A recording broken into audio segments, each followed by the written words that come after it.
এয়া আজিৰ ভিডিঅ'টিত আমি বনাব লৈছোঁ malai chicken recipe. Malai chicken recipe বনাবলৈ মই লৈছোঁ চিকেন 500 গ্ৰাম, দৈ, জিৰা গুড়ি পাউডাৰ, হালধি পাউডাৰ, চিকেন মছলা পাউডাৰ, জালুকৰ গুড়ি, কাশ্মীৰী মিৰ্চ পাউডাৰ, নিমখ আৰু এয়া আদা নহৰুৰ পেষ্ট। এতিয়া মই প্ৰথমে মাংসখিনিত গোটেই বস্তুখিনি ভালদৰে দি মেৰিনেট কৰি ল'ম। গোটেই বস্তুখিনি দি দিছোঁ। এতিয়া এইখিনি হাতেৰে ভালদৰে মঠি থাকিম। এনেদৰে মঠি দিলে মছলাবোৰ ভালদৰে মাংসত সোমাই যায় আৰু এইখিনি অলপ দেৰি আমি ৰাখি দিম।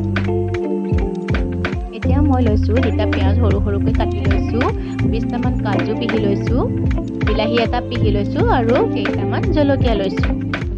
এতিয়া এখন কেৰাহীত গৰম হ'বলৈ দি মিঠাতেল দি দিছোঁ। তেলখিনি ভালদৰে গৰম হোৱাৰ পিছত এনেদৰে পিঁয়াজখিনি দি দিছোঁ। পিঁয়াজখিনি অলপ দেৰি ভালদৰে ভাজি থাকিম যেতিয়ালৈকে ইয়াৰ ৰং ব্ৰাউনিছ হৈ নাযায়। পিঁয়াজৰ ৰং সলনি হোৱালৈকে মই এনেদৰে ভাজি আছোঁ। পিঁয়াজখিনি ভালদৰে ভাজি হোৱাৰ পিছত ইয়াত মই কেইটামান গোটা মছলা দি দিম। গোটা মছলা লৈছোঁ ইলাইচি কেইটামান, দালচেনি, লং আৰু জালুকৰ গুটি কেইটামান।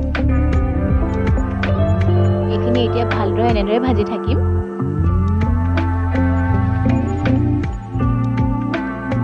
এইখিনি ভালদৰে ভাজি হোৱাৰ পিছত এতিয়া আমি মেৰিনেট কৰি থোৱা মাংসখিনি ইয়াত এনেদৰে দি দিম।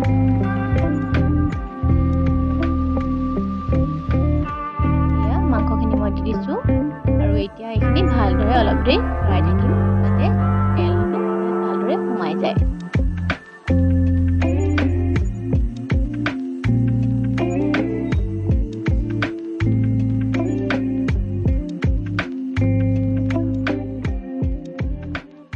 মাংসখিনি অলপ দেৰি এনেকৈ হাই ফ্লেমতে ভাজি থাকিম। মাংসখিনি অলপ দেৰি ভজাৰ পিছত ইয়াত মই অলপ দেৰি ঢাকোন লগাই দিম। এয়া মই 5 মিনিট ঢাকোন লগাই দিছোঁ। 5 মিনিট সিজাৰ পিছত মাংসখিনিত এতিয়া মই পিহি থোৱা বিলাহীখিনি এড কৰি দিম। এয়া বিলাহীখিনি এড কৰি দিছোঁ আৰু ভালদৰে এনেকৈ লৰাই দিছোঁ।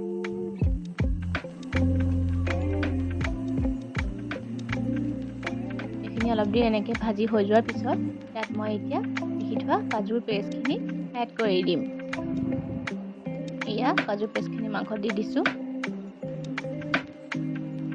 এইখিনিও ভালদৰে এনেদৰে ভাজি থাকিম যাতে কাজুৰ পেষ্টখিনি ভালদৰে মাংসত মিহলি হৈ যায়।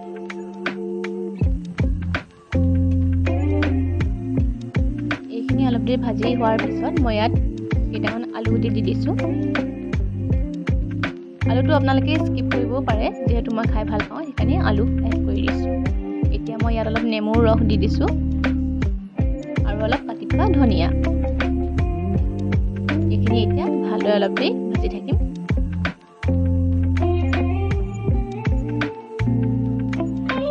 এইখিনি হৈ যোৱাৰ পিছত ইয়াত মই কাটি থোৱা জলকীয়া কেইটামান দি দিছোঁ।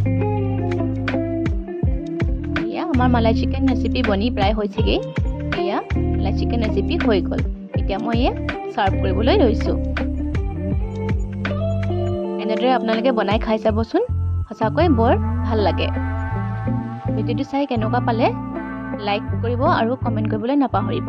Thank U.